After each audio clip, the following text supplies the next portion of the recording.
She's very illuminating. Yeah.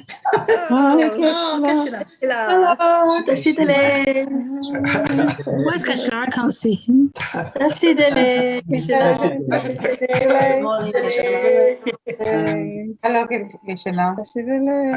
Hello. Where is Geshe? I can't see him. Where are you, Geshe? Yeah, where are you, Geshe? I can't see Geshe. If you keep shutting up, you might see him, because every time I says anything, he disappears. Okay. Okay. Yes. Oh, yeah.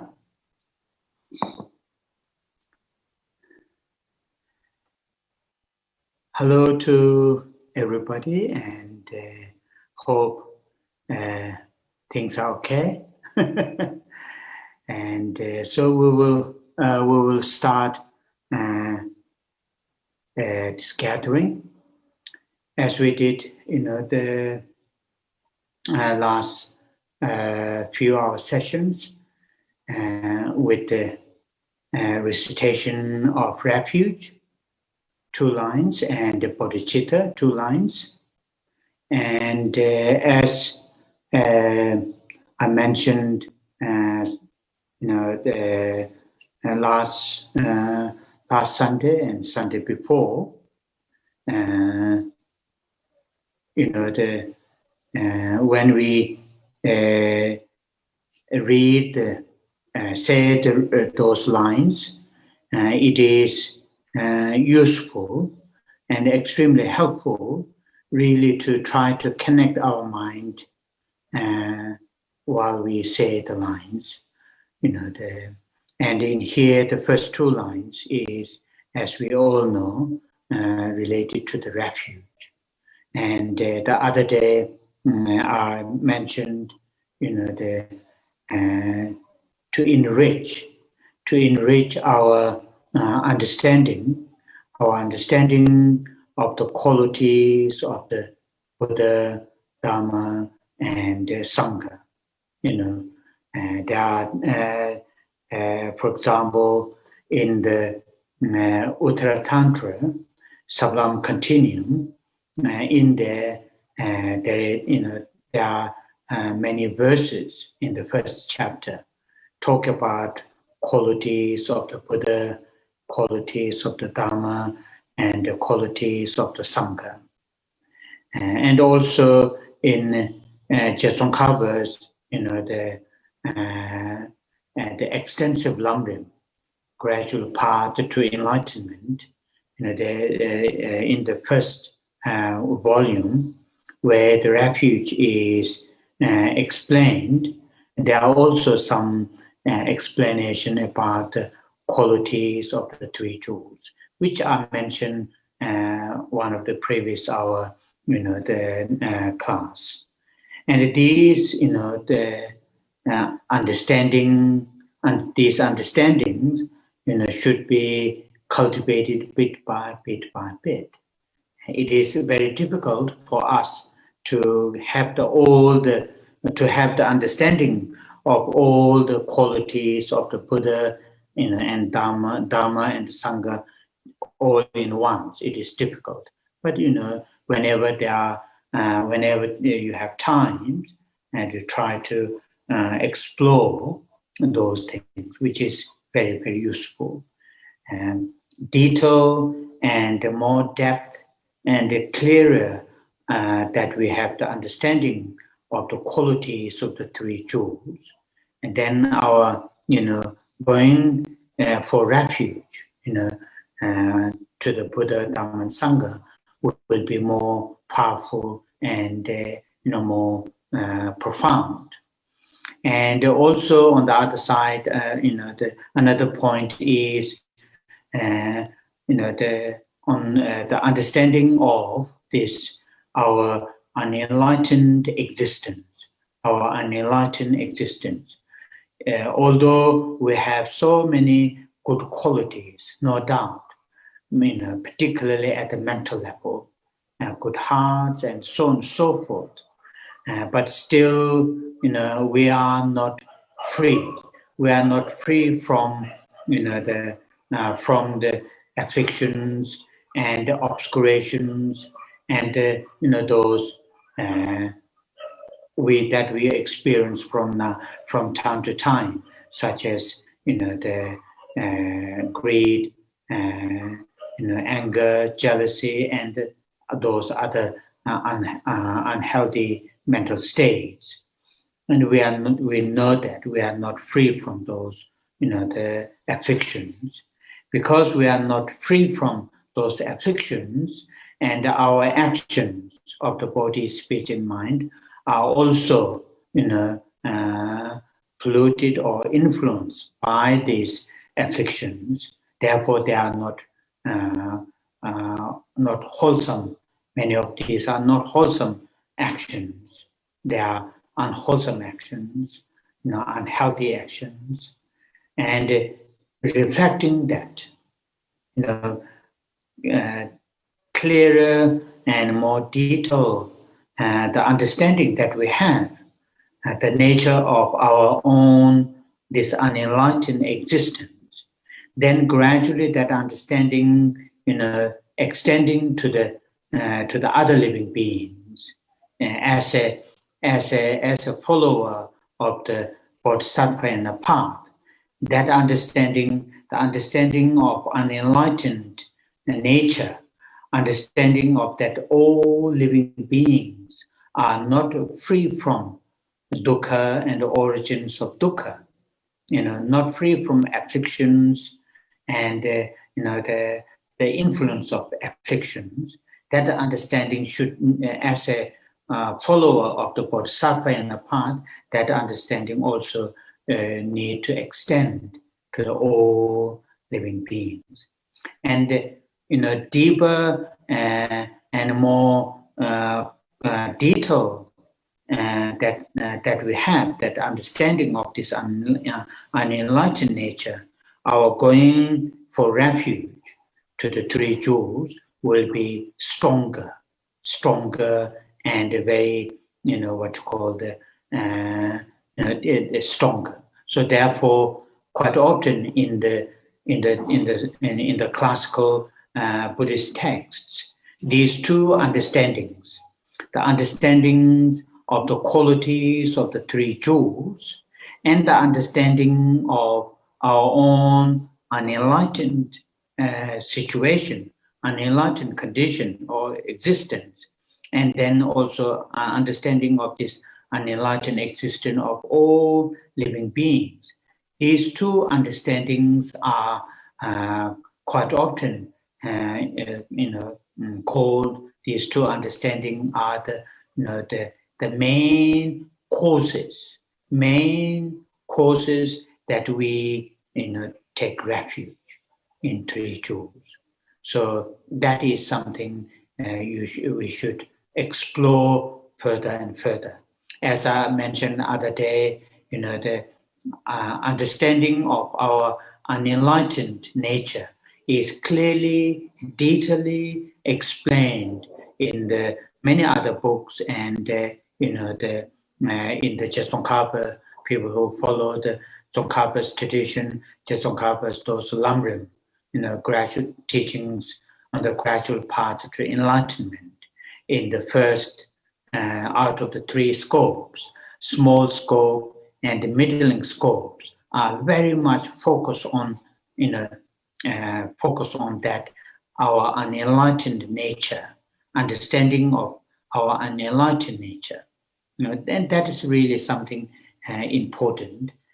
So, try every now and then to remind ourselves, and this is unenlightened nature, unenlightened existence, not free. Although we may experience joy, happiness, fulfillment, all those things, but still we are not completely free from, the afflictions and their seeds. And that's really something important. Then going for refuge to the Buddha as our own, or as a teacher, as a mentor, or Buddhas, those enlightened beings as our mentor or teacher will come quite spontaneous, quite natural, when we've got those two understandings from our heart, not just intellectual understanding, but from heartfelt understanding. And also going for refuge, taking refuge in Dharma will come very spontaneously. Dharma, to actualize, to experience, such as the Noble Eightfold Paths, such as love, compassion, altruism, to experiencing these qualities will come quite spontaneous, so that's, and also same as taking refuge in Sangha. So that is really something important to explore, which I already mentioned the other day. Today I added a little bit on the second part, which is the importance of understanding of our enlightened nature. So with that, then have a strong, clear mind of taking refuge in rituals as a part of, the setting our motivation, intention to join the class. Then, of course, many of us follow the bodhisattva and the teachings, Vajrayana teachings, and to that, having the altruistic awakened mind, the mind which sincerely, genuinely cares, concerns well-beings of all living creatures. Again, training our mind, like for reading the Shantideva's Guide to the Bodhisattva's Way of Life in Bodhicharya Avatara, particularly in the 8th chapter from verse 90 on. A very powerful, the techniques are explained, how to really cultivate this altruistic awakened mind. So, that is something important here as a part of our training ourselves to have that mind. So, with that brief explanation, now we will say the refuge and the bodhicitta lines together 3 times.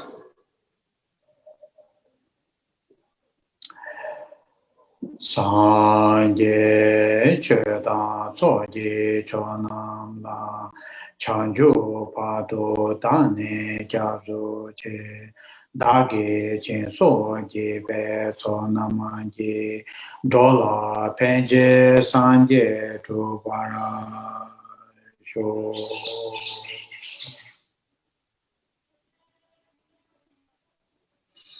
Sanje chöda soje chonam la chanju pado dane gyabso che dage chen soje be sonam ki dola penje sanje chubara sho.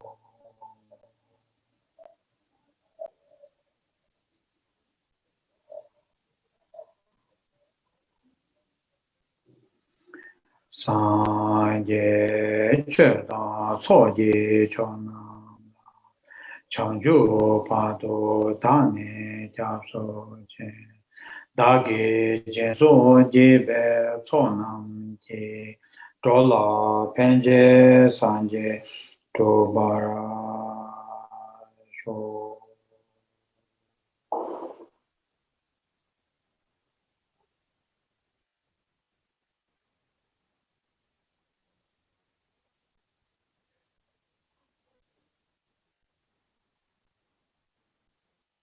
Oh, yeah.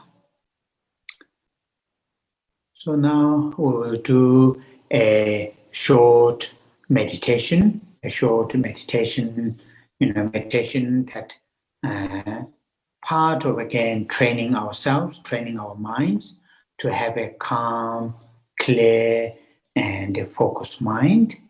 That you can And people, I'm sure many of you do this meditation to build this kind of quality of mind, calm, clear, and focused mind.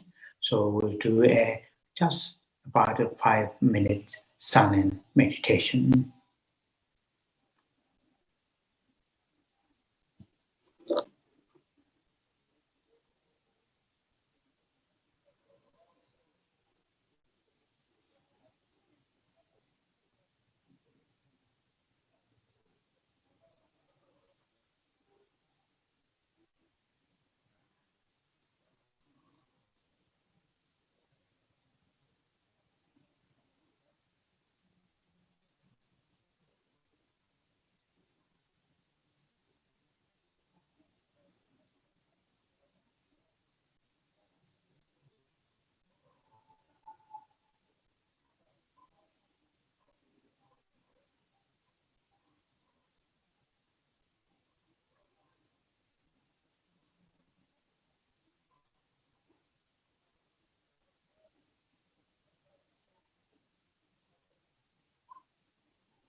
Oh yeah, thank you.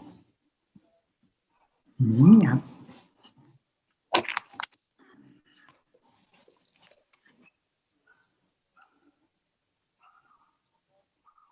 Oh, yeah.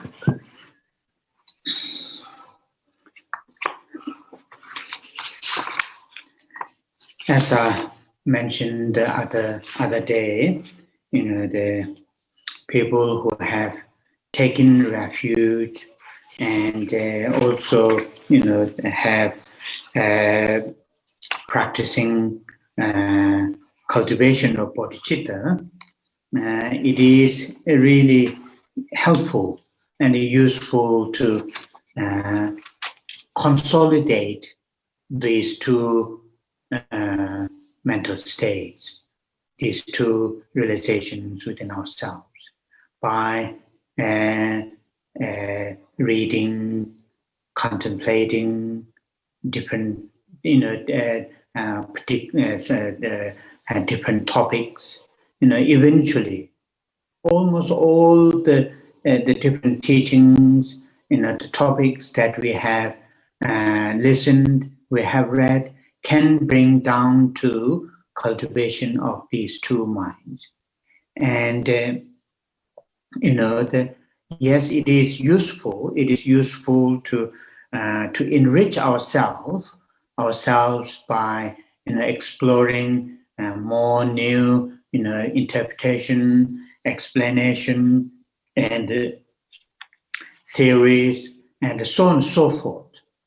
But, eventually, we should have some, like these two mental states, the mind taking refuge and the bodhicitta, cultivation of bodhicitta, and make that your core, what you call the daily practice. Whatever topic, sophisticated philosophy, or that you read, but eventually try to bring down to your core, daily essay,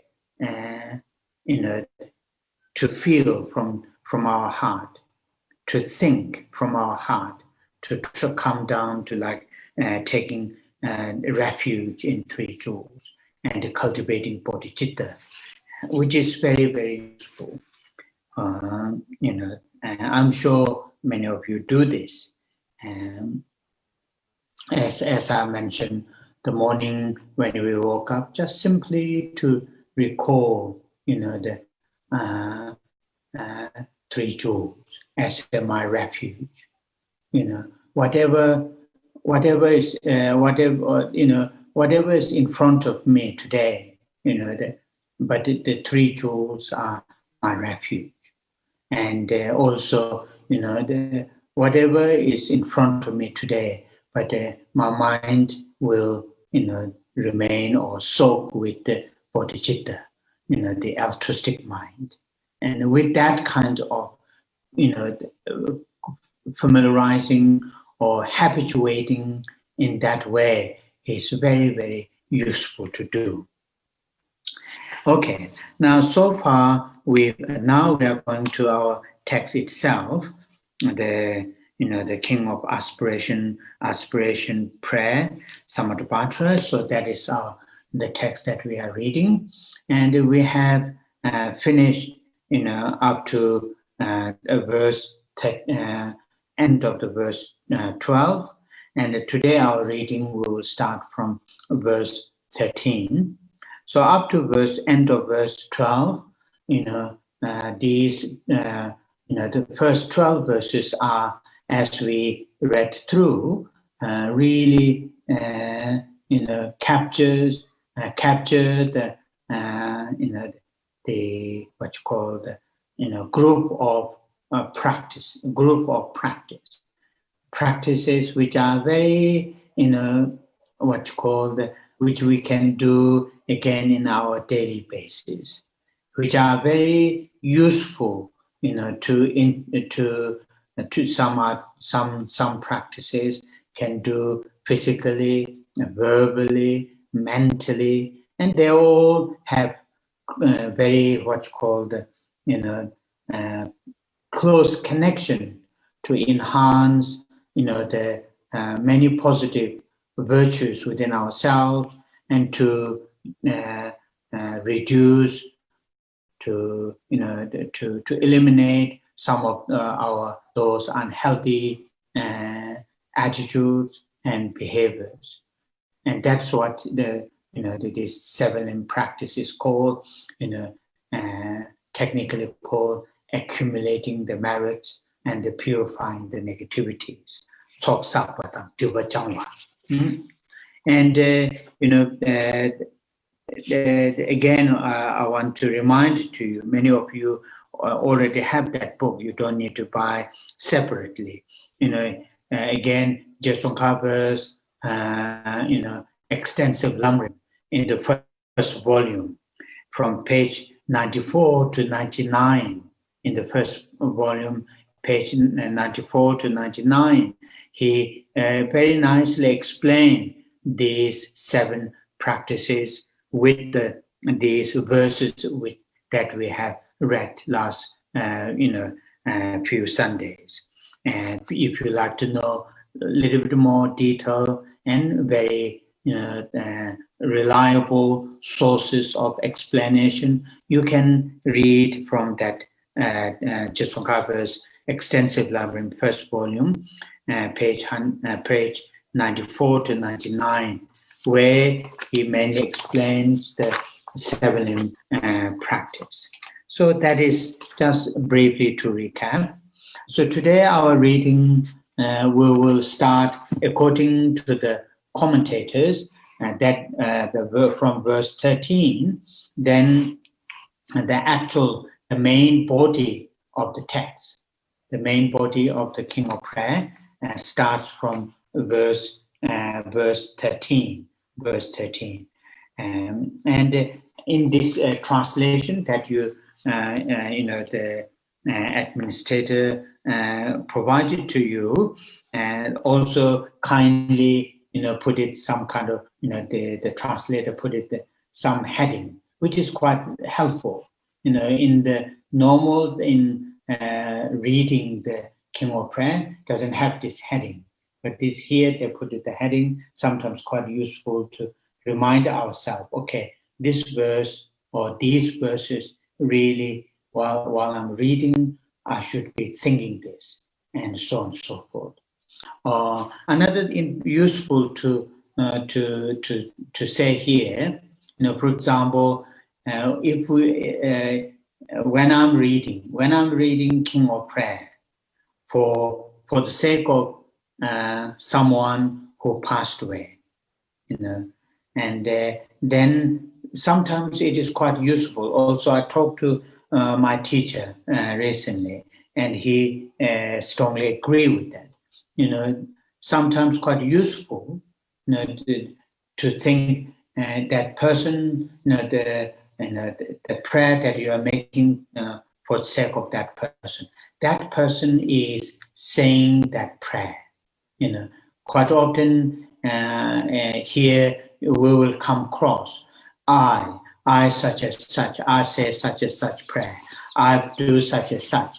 So when you say that, sometimes if you are saying that prayer, King of Prayer, for the sake of a particular person, you can imagine, although actually you are saying the prayer, but imagine that person is saying that prayer. Whether that person is Buddhist or not, it doesn't matter, because the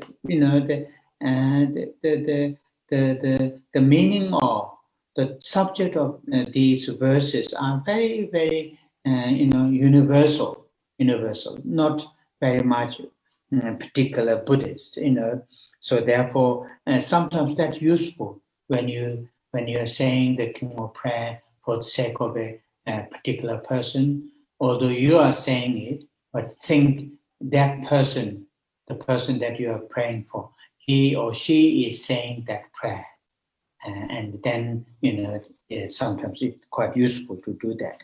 Okay. Now then the actual aspiration here that they put it, and the first outline here says aspiration for purity of attitude, and these outlines, as I mentioned other days, seems almost all these Indian commentators like Nagarjuna,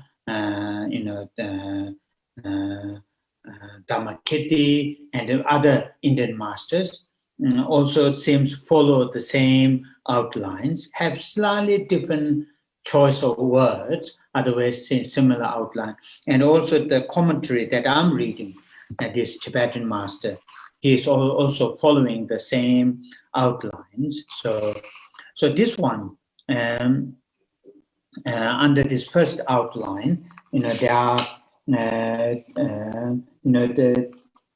1, 2, 3, three sort of what's called the verses covered with this under the outline of aspiration for purity of attitude. So in other words, these verses really, when we are saying that, although have slightly different topics here and there, mainly to have a strong yearning or aspiration or yearning or desire that oneself to have a pure attitude, pure thought. That is what overall these three verse 13, 14, and 15, they are capturing that that sort of attitude, to oneself to have a pure thought. That's amazing, isn't it? It is not easy to have a very nice, pure, very, pure in the sense, no self-centered, no attachment, no sort of competitions involved. Very not that easy. Not that easy to, have that kind of pure, and also, so that is what these, the first three verses. Now then the verse 13 itself, reading the verse 13 itself, there are two sort of things are happening. First two lines, first I'll read the verse 13 itself in Tibetan. Deve sanje namdo chokchui, jigden dana kangshuk chokyurji, kaya majun teta ramyowa, samzo changjurimba sanje chun. Now first two lines from this verse, first two lines are saying, those the fully enlightened beings who are already, already in front of me, who are already enlightened, those enlightened beings, saying, I make wherever they are, wherever they are, I make, the offering. I make offering. Deva sanje namdo chokchui. So it says, let offerings be made to Buddhas of the past, past and present, like all those enlightened beings. And this has a strong connection to the, the seven prayers, that second seven prayers out of the seven, the making offerings. Buddhas of the past. And all who know, who now dwell throughout the 10 directions of this universe. And this is again, once again, expanding, extending our mind. Not just one Buddha, not just, the 10 Buddhas, not just 1,000 Buddhas, that, Buddhas, who enlightened beings who are, abiding all over the universe, and I make offerings. And that is what here. Then the next two lines are saying, those beings, those bodhisattvas, those beings who are going to be enlightened beings, enlightened beings. May they process to become enlightened beings. May they, all the what you call the aspirations and all the, the activities to become enlightened beings to be quickly and swiftly, achieved or accomplished. And that's what here, the last two lines, let all who are yet to come swiftly fulfill their wishes and attain the stages of enlightenment and the Buddhahood. So here they put it enlightenment and Buddha. It doesn't matter. It is saying that so this verse 13, we can have two things. The first two lines, our prayer, our aspiration is those already enlightened beings, wherever they are, I make offerings. And those who are going to be enlightened beings, and that includes ourselves too. We are also going to be in the future, sometime in the future, going to be enlightened, enlightened beings sometime in the future. So may they process to become enlightened beings.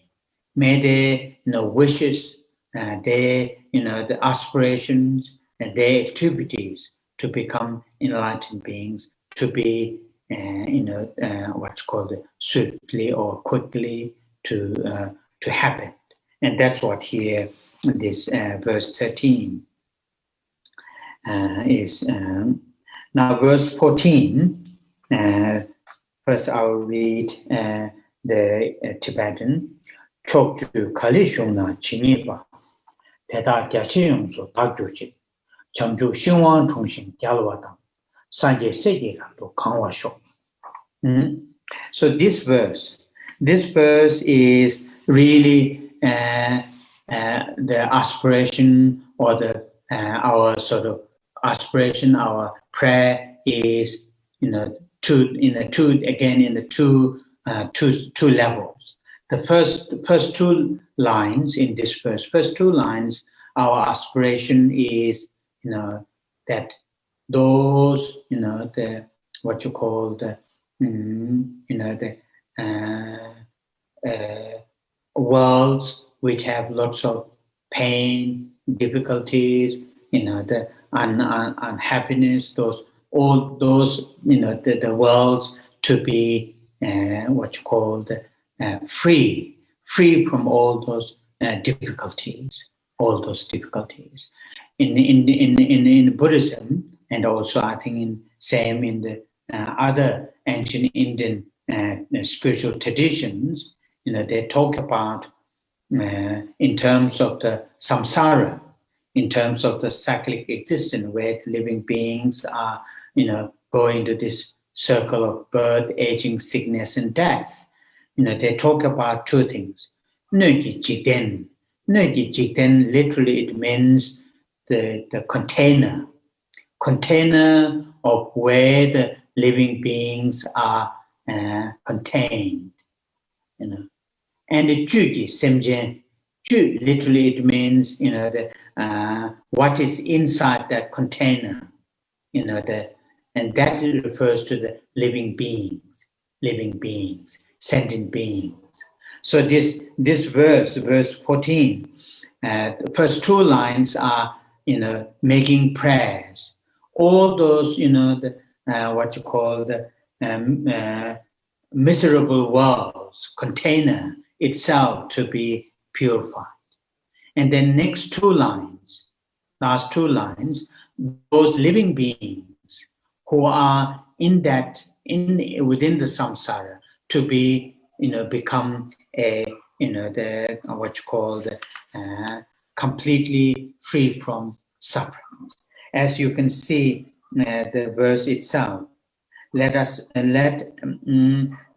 as many worlds as there are in the all 10 directions transformed into realms that are vast and utterly pure.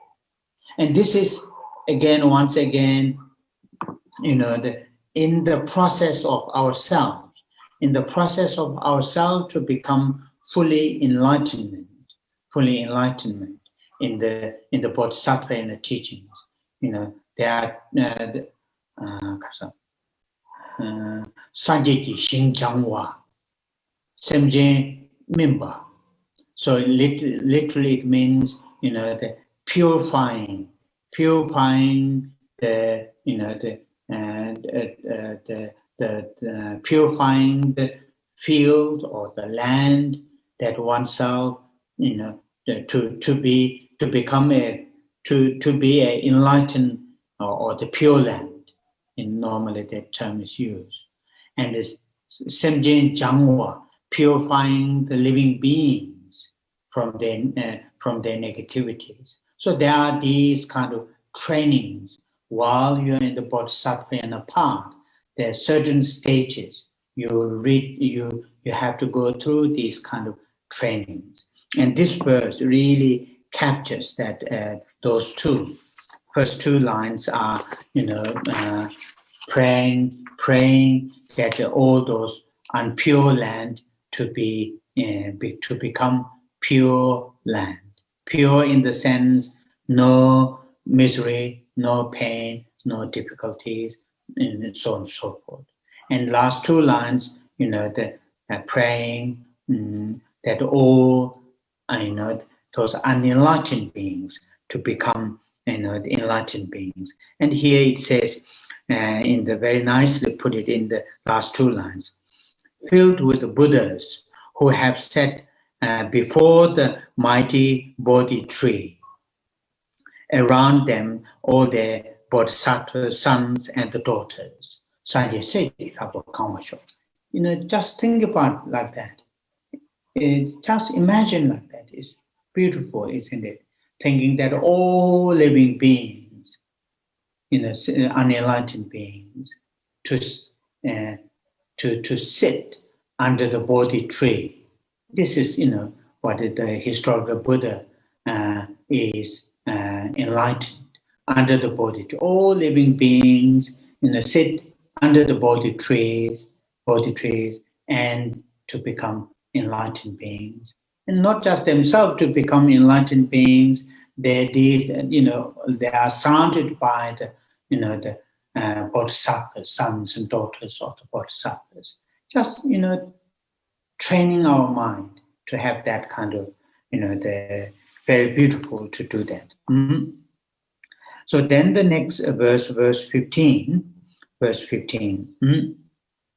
Out of those three verses under that first outline, this is last one. Mm-hmm. The last verse 15 overall is what you call the two Pentatupa, aspiration or prayer that to support living beings, in two ways. The first, to support living beings to eliminate, to dispel their difficulties, their challenges, their sufferings. And then the second, to benefit living beings is through giving or providing the joys, happiness to them. And that's what here, the verse 15. The first two, first I'll read the verse 15 itself in Tibetan. Chokju kali shungna chinipa teta tatu neme degyurji chowa kunji chuji tönamne tumba gyurji rewang dubarsho. So it is beautiful saying, that all the, let as many sentient beings as there are in the all 10 directions live, live away and forever in happiness and healthy. So these two are slightly different. Order is different. Okay. Benefit. So I will read in the Tibetan one. The first line, Chokjo Kalishu, Chokjo Simjen Kana Chiniba, wherever living beings in the 10 directions, all the directions, Teda tatu neme te gyuchi. May they be completely free from the sufferings or illness. Here, neme, nemeba, ne is lit in Tibetan is illness. De neme, nemeba, that means no no suffering, no illness.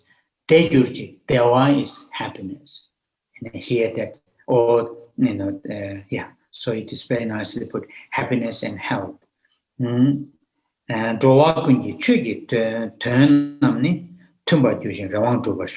so next two lines, saying that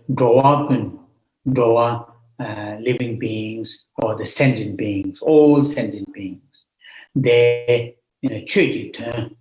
virtues, purpose of their virtues, the activities of their virtues, their virtuous activities, to be completely accomplished. Tumba Yujin Rawang Dubasho. In the saying that all beings meet Dharma. So it is here in Tibetans, living beings, unenlightened living beings, we have many different desires. Our desires, many of our desires are just worldly things, worldly achievements, worldly attainments. And that's one, most of our desire or our, yearnings. Here, the yearning is specifically mentioned, particular yearning is mentioned. That is yearning for Dharma, yearning for Dharma, yearning for virtues, wholesomes. And these yearnings, Tumba Gyuji, the favorable conditions to be achieved, and the Rawang Dubasho, their wishes to be fulfilled. And that's what here nicely put it, that befits them best. And may all their hopes for be fulfilled. And here hopes, here refers to mainly the virtues, wholesomes, the previous word line that we're talking about. So this verse 15, really again has two meanings, two prayers. The first prayer is to expel, to dispel, to free all those, illnesses, miserables. And the last two lines, that all living beings, all sentient beings, wherever they are, which universe, which planet they are, may all the sentient beings, to fulfill their virtues, wishes, wishes or virtues to be fulfilled. So that is the first three verses under the first outline. Then the next, from verse 16 to 19,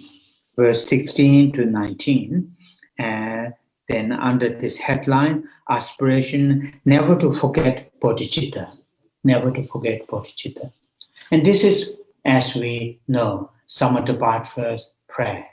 All these aspirations that we are going to see, they all are motivated. They all are part of, enhancing bodhicitta.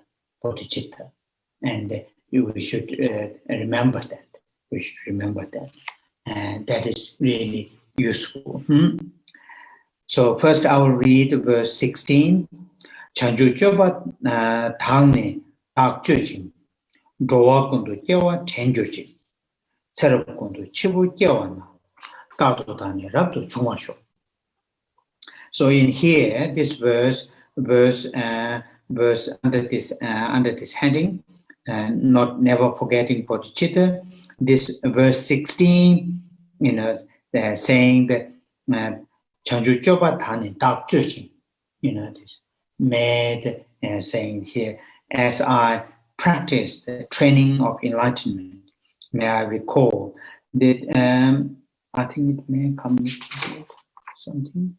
May I always read. So I will read in Tibetan words. Chanju Choba Tani, dark Chanju Choba. That means deeds of the bodhisattvas. Deeds of the bodhisattvas. Dark judging, and all the tak, that the plural, referring to the bodhisattva's deeds, that making plural. Dark judging, dark means I. So judging, that means to engage. In other words, I engage in the bodhisattva's deeds. Bodhisattva's deeds. Here they put it, it might be right, but I will use like that. Chanju Choba Tani, dark judging. And Dowa Kundu, Jawa Tenjujing. And then the next line, here it say, may I recall all my previous births. And that's here in Tibetan, right? Recalling, remembering all our past lives is something part of training our minds. When we recall our past, all our past lives, that help us in many different ways. First of all, that will help us to understand so many samsaric lives that we have taken. Also, that will help us. So in the past we had so many connections to so many people. In this lifetime alone, we have so many connections, not just human beings, with the non-human beings.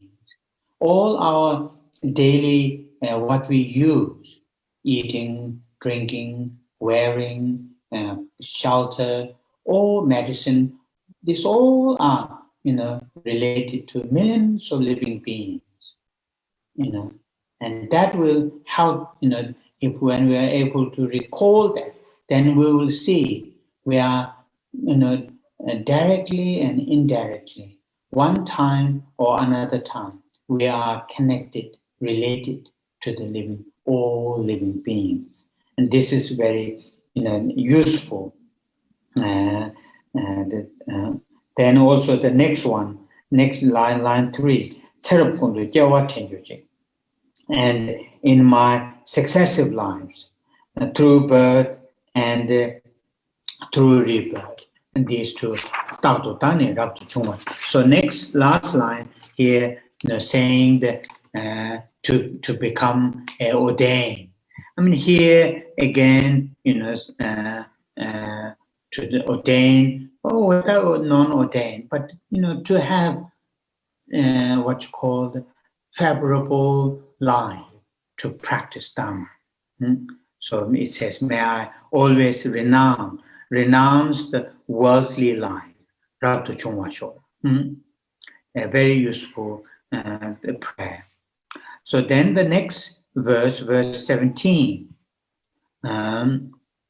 In this verse, first I'll read in Tibetan. Jawa kungi jeso lopyute, chanju choba yongso sokcheching, surim choba time yong takpa, tado manyam kyome choba sho. So this verse mainly to while we are training in the bodhisattva and the path, may we able to keep the ethics in a pure ethics, and that is really complete the ethic. That's what really overall the meaning of this verse. In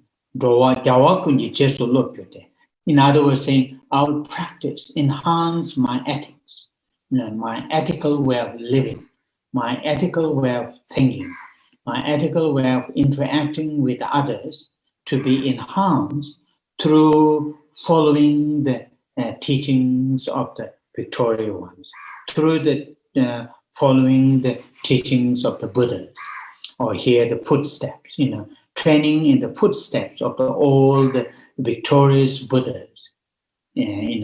That's what here very nicely put it. The second line, may I bring good actions of perfections. Good actions. Of course, all the virtues are good actions. Here in particularly good actions refers to, if you remember, at the beginning of this prayer, good action here particularly refers to bodhisattva's deeds, bodhisattva's activities, the good actions. May I bring good actions to perfections. At this stage, our good heart, our practicing generosity, our practicing ethics, tolerance, all those practices, although we may practice, but quite often, they are what you call not perfect. They are constantly polluted by self-centered mind, egoistic mind, and so on and so forth. And that here saying, the actions, good actions be perfection. And the next line 3, which is the main point in particular in here, saying, may moral conduct be, taintless and pure.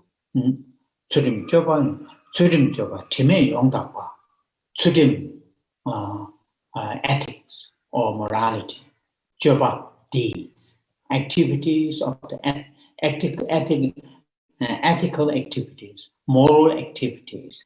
And these moral activities should not be stained by particularly in this context, by the self-centered mind, by the egoistic mind. Tima meba, tima, literally it means stain or affliction, or particularly in here, self-centered mind. Meba means, unstained. Here, taintless, taintless, or free from affliction.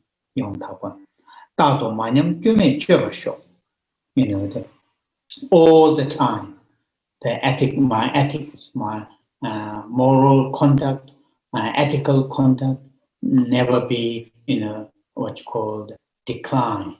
Never be decline. Never be what you call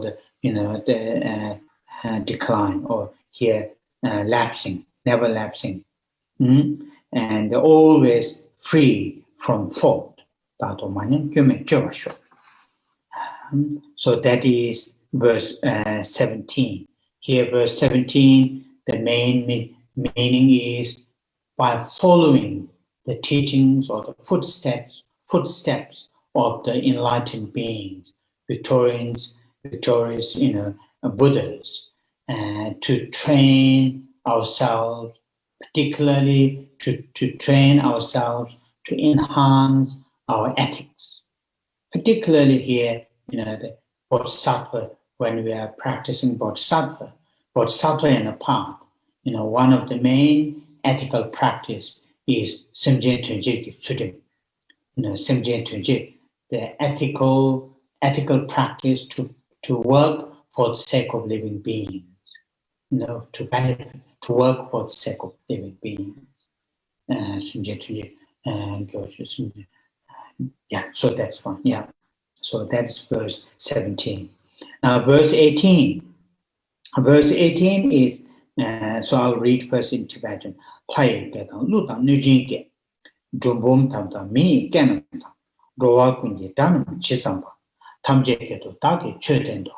this is verse 18. So this verse is simply, as you can read in English, it is talking about as a bodhisattva practitioner, to have all the skills and all the means. In this case, the means to communicate to the living beings who have so many different, different lives, and let alone in this planet, so many different languages that we speak. And so here, that is really mainly talking about, to communicate with others, to benefit teaching Dharma or whatever that we want to benefit to the living beings. If we have the language, if we have the understanding what they need, language or body language or whatever, we are able to benefit more efficiently. And that's what this verse 18 is in meaning of that. Now verse 19. So this verse 19, taming my mind. Here put it taming my mind. But some other commentaries, like the Nagarjuna's, in the Nagarjuna's commentary, Gyu Jamba. Gyu Jamba, I think meaning can be same, but Gyu Jamba means very gentle mind, very gentle mind. And here they put it taming my mind. That will be fine. In Tibetan, Teshin, it has many different meanings. And the Nagarjuna's commentary, it says Gyu Jamba, very, very gentle attitude, very gentle mind, Gyu Jamba. And striving the paramita. That means paramita here refers to the six perfections. And with a gentle mind, with a calm mind, with a peaceful mind, then strive to practice the six perfections.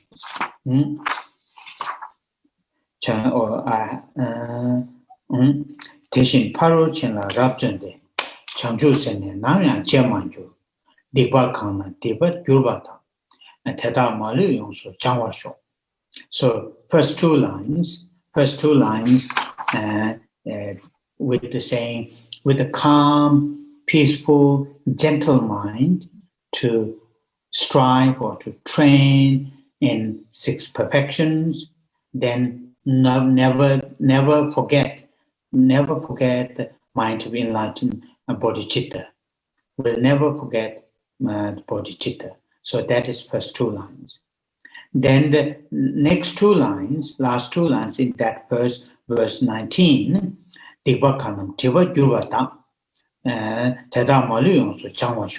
so all the the obscurations, all the obstacles to enhance bodhicitta, causes to forgetting, to forget bodhicitta. May all those obscurations be purified, be free, be eliminated.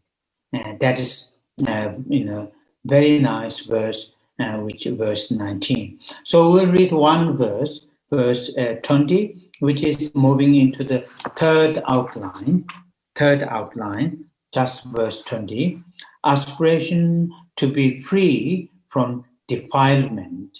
Aspiration free. So this verse captures, that not ourselves, but all living beings be free from afflictions or the defilements or the obscurations. So I'll read in Tibetan verse.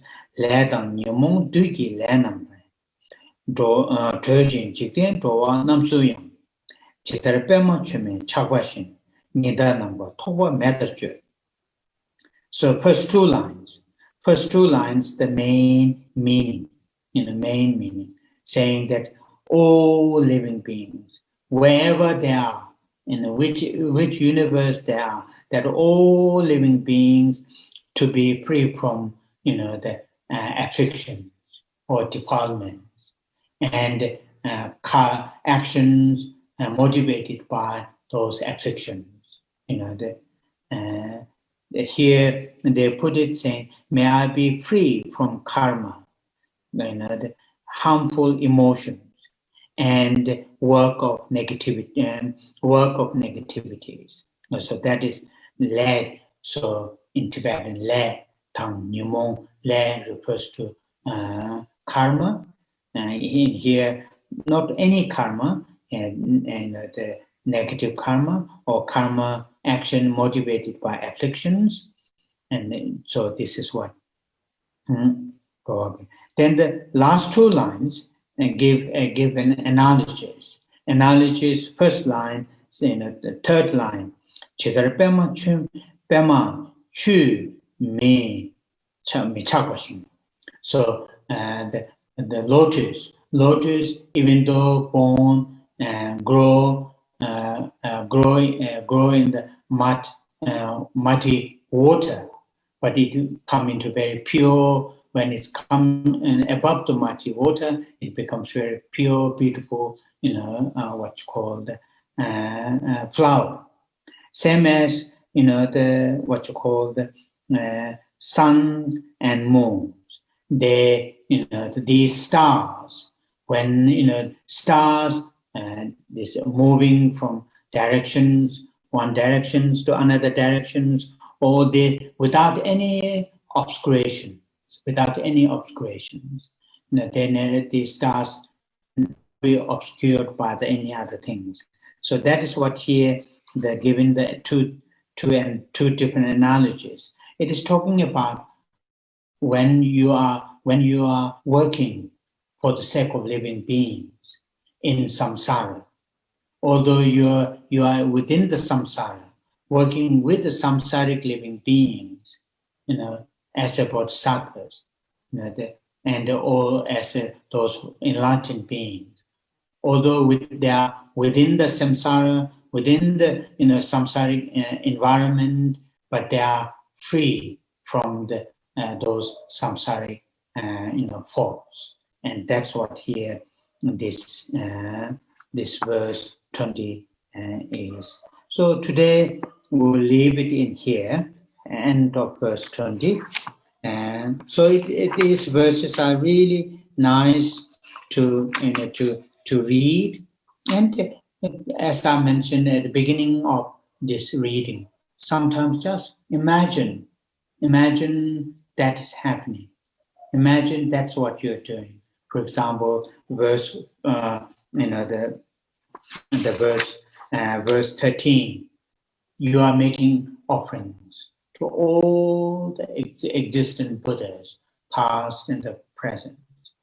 And you are also, making strong prayer, strong wish, strong prayer that, the beings who are not enlightened yet, those bodhisattvas, those, and all their yearnings, wishes, aspirations to be fulfilled and to become enlightened beings.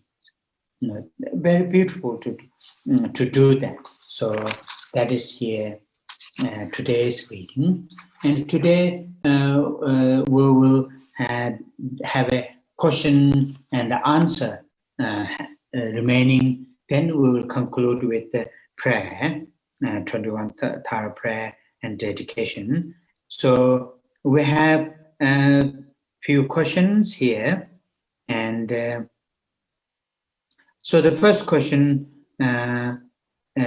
from Elena. Elena, first question.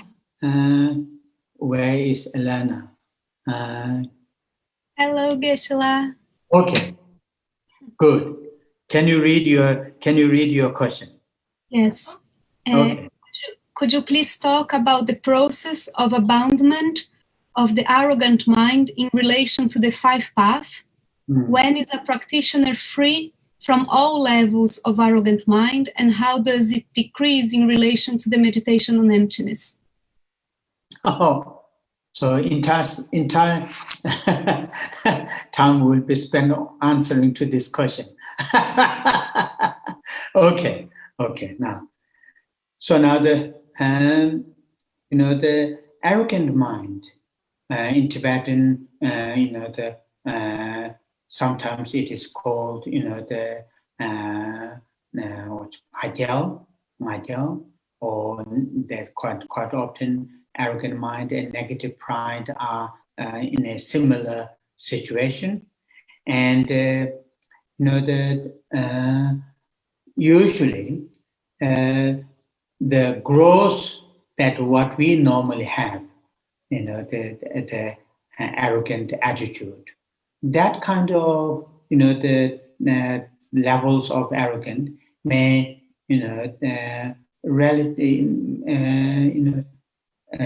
relatively easily to be reduced. For example, when we start to see all living beings in the what you call the mind training, the 8 verses of mind training, the first line, first verse, and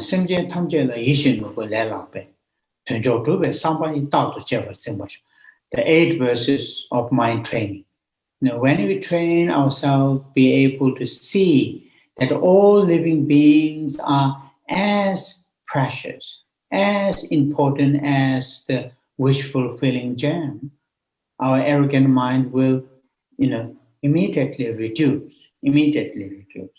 So, and your specific question, the arrogant mind in relation to the 5 parts, part of preparation, part of seeing, part of so I think the seed, what you call the arrogant, obvious arrogant mind, obvious or active arrogant mind will be stop in a very early stage. May stop at the part of accumulation, the mind itself, but the seed may finish at the part of seeing, arrogant mind.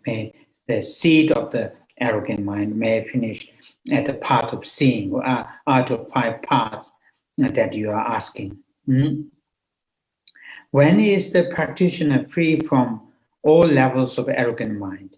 And this is what arrogant mind can be, what you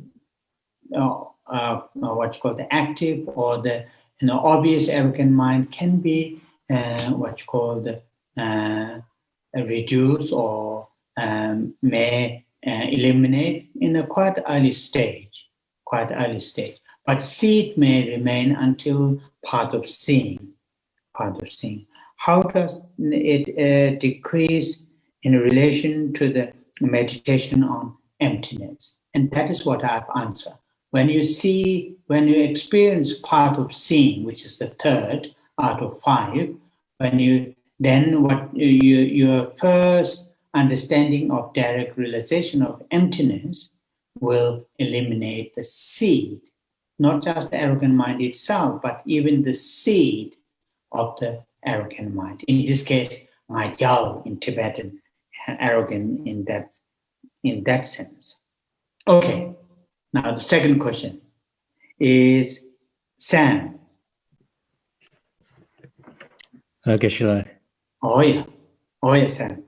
So, Geshe, you mentioned when we do prostrations and we get the prostration mudra here, you mentioned that this creates the cause for having the Ushnisha when we become Buddhas in the future. So my question initially was, why do we need to create the cause for that in order to benefit others? What's the Ushnisha for? But more broadly, my question's about why a Buddha needs to have particular physical attributes. In addition to, it's much easier to see why a Buddha needs a particular kind of speech, mind, and activities, but the physical attributes are harder for me to understand. Yes, that's true. Now it is yes, when we make prostrations, put your hands in our crown, it is to symbolize or to create the causes to have Ushnisha. I think the having Ushnisha is not something it is part of your good qualities, then bring this attribute. It is not you deliberately make what you call the create the causes to have Ushanisha, or to have these Buddha's physical features. Having internal mental qualities, then you have externally you have these features. So, for example, the people who keep their, say, doing lots of yoga, lots of exercises, that what they have a healthy body. Similar to that, Buddhas for eons practicing these, such as these 6 perfections, and so on and so forth. When these qualities are enhanced, then externally they have these features. It is not practices are done to have just the external features, Ushanisha or the other things. And that's one thing. I think that one of the qualities, the significance or the having Ushanisha is, to really what you call the joyous effort. Joyous effort is enhanced. When the joyous effort is enhanced, it has that kind of features. For example, having particular body color is the represents the purity of the ethics, like that.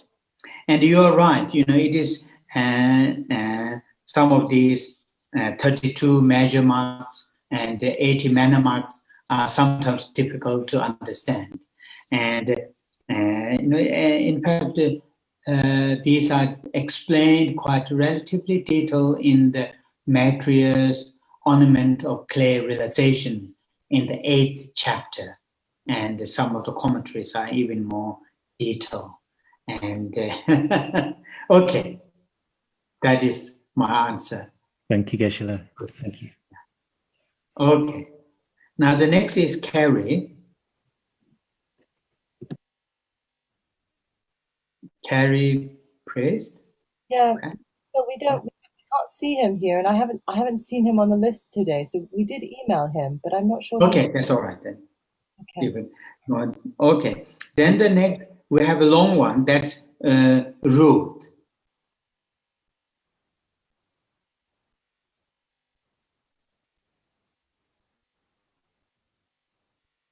Ruth is here for sure. Oh, yeah, that's right. Yeah. Ruth, can you hear me? Sorry, I forgot.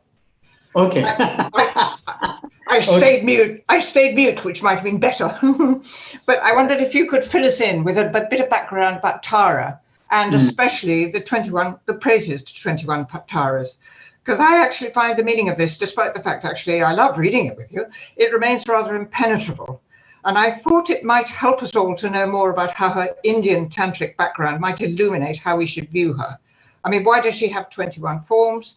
What are more particularly, what are the resonances behind the words of her mantra, which come up in her praises? And then I think I'll skip the blah, blah that I wrote, but I think it's sort of underlyingly about joyous perseverance for us all. But I want to just let me say, do we need to know more about tantric use of negative emotions in order really to understand why her prayer is about action, which I think you mentioned, that Tara is not just for good wishes for everybody, but actually to trigger us into action of some sort. Yes. So I think that it is sometimes even in Tibetan, it's not easy to understand those verses to pray. Praise to 21 Taras, those, they're sometimes not that easy to understand the full meaning. Maybe, there are some commentaries, nice commentaries, line by line. Maybe sometime in the future we may, dip on that or try to do that and to talk about the verses. I did once while I was in Damyang, verse by verse, and looking at all the different images of 21 Tara, and maybe we can do once again sometime in the future. And now here the Tara, as in Tibetan is called Tiletila, the deity of activities. In other words, this image, the female image of many different aspects, many different colors, many different forms. Not just 21. There are many different forms of the image of Tara. These are not individual living beings. These are really mainly the manifestations of Buddha's activities. And here, as you are saying, what is the what you call the Vajrayana? I think the Vajrayana, according to the Vajrayana, the negativities to be abandoned. And here, that is what in the Vajrayana, one of the main negativities to be purified. That is the sense of ordinariness. Tamil Nangshin, or sense or the appearance and the grasping of ordinariness. Ordinariness in the sense of what normal samsaric things. That grasping and appearance of that kind of unpure things and events is one of the main obstacles in the Tantra to be purified. Okay, I think we'll leave it here. Okay, then the next is Pigpan. Is there? Yeah. From Malaysia. Pigpan Gar. Yes. Thank you, Geshe-la. I was reading. Yes. Yeah. Okay. Geshe-la, yeah. I was reading your book, Ultimate and Relative Truth, and in the chapter on Saltantrika, it said that the source of the maybe a King of Prayer Sutra. I just wonder whether they are the same. Oh, okay. No. These two are different. This in the which are mentioned in the second book, in the FPT second book, King of Prayer Sutra. This is not translated in Tibetan. It is not in the Tibetan canon. It is separate, which the names are mentioned, but I haven't seen the sutra itself. It is different. Okay, thank you. So the last question, Dr. Sandeep from Bombay. Yes, Geshe-la. Okay. Yeah. Okay. Geshe-la, my question is about the tenet systems. The selflessness of the person is realized before the selflessness of the phenomena. As per the evolution from the lower tenet system to the higher tenet systems. Yes. But in my own experience, the selflessness of person seems to be more difficult to realize. The identity of the self. I seem to understand the selflessness of phenomena more easily because they are impermanent. But my personal identity, I find it more difficult. Okay. So, yeah. Okay. That is, I think that is very good question. Very good question. It is mentioned several times, many times by some of those experienced practitioners. They said understanding of selflessness of the person come first, what you said is from your experience is reverse.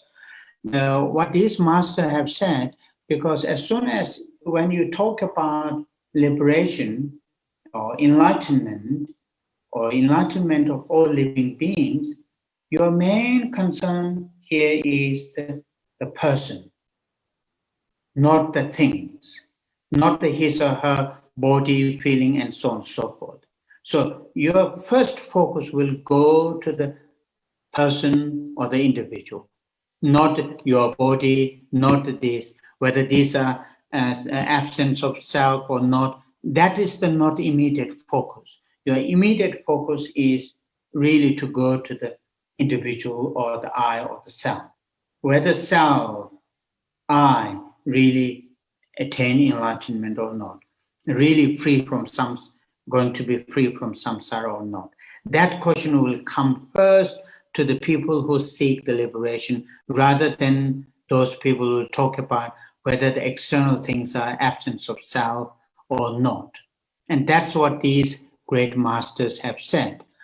But my answer here is, I don't think it is very much fixed in that order. I think the order may change, the individuals, according to the individual's background, according to the individual's mental dispositions. I don't think it's fully, completely fixed, saying first we will realize selflessness of the person, then we will realize selflessness of the phenomena. Although that theory is mentioned, as I just said, by the several great masters, but it can be, cannot be completely fixed to everybody. It can be different or reverse order. Okay, so that's my answer. Okay, thank you. We are really running out our time. So dedications. We will say the praises to 21 taras, and then those 3 verses. Om Jetsun Drakpa Shedrup Chanze Troma Nyuma Pa Mo Jene Keje Lota Jama Jigden Sumgun Chigi Cheji Kesa Chewa Lene Jom Chanze Dongge Dawa Gundo Kawa Jene Zigbe Shem Kama Tongda Tsoba Namge Rakto Chewe Rabaram Chanze Semu Chone Jete Peme Chane Nambara Jem Jimba Zulu Kadu Shewa Soba Samde Junior Chanze Tejin Shebe Zudo Tai Nambara Jawa Jum Malu Paru Jimba Tobe Jawe Segi Shindu Tem Chanze Duda Rahung Yige Duda Choda Namka Kam Jiden Dumbo Shabi Nende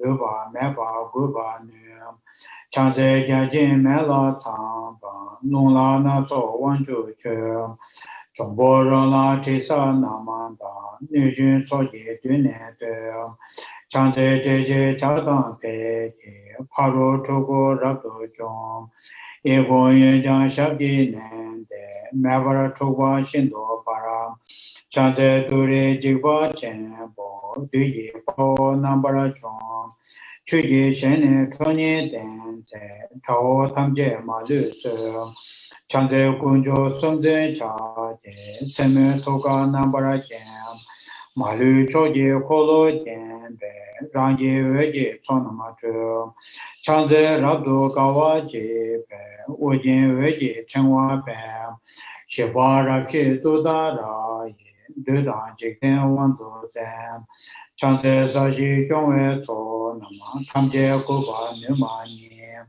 Chonye Yewa Yige Hongi Pongpa Tamje Nambara Jo Chanze Dawe Dumbu Uden Jemba Tamje Shindo Param Rebe Chene Weba Mele Tabar Shindo Rabzem Chanze Kebe Tama Me Param Barwe Chingwe Unenem Yejan Yungum Gune Koroke Daye Pune Nambara Jo Chanze Saji Ngola Chake, Teji Nujin Shabje Dong, Chonyi Jenze Yige Honge, Rimba Tumbo Namnege, Chanze Tema Gema Shema, Nyange Dejin Junye, Soa Onda Yanda Tembe, Dikwa Chenbo Jomba Nyem, Chanze Kune Koro, Dikwa Chenbo Jomba Nyem, Chanze Kune Koro Kawe, Dai Lune Nambara Gem,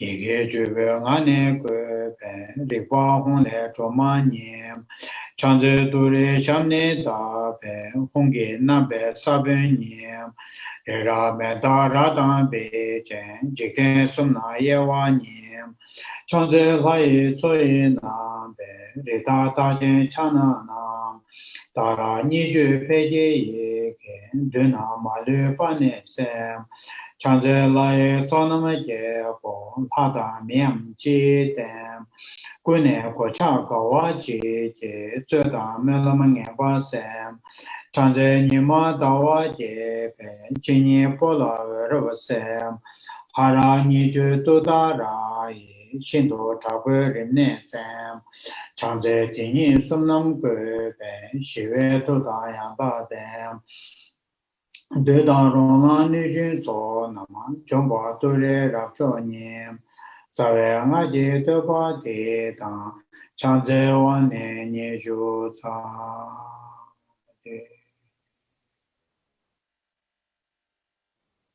Dedications.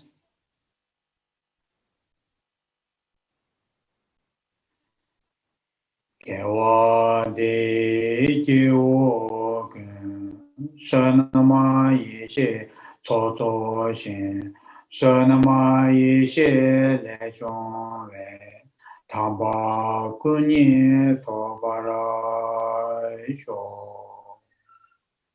Chanju semjo rinpo che, ma je panama je juro che. Jeba nyamba meba ya, kongne kongdu bewa jo. Kare rawe korwe shingamate, pendan dewa malu jongene, chenre sewa ni jazo yin, shabe sede pato, Kenjoro Je.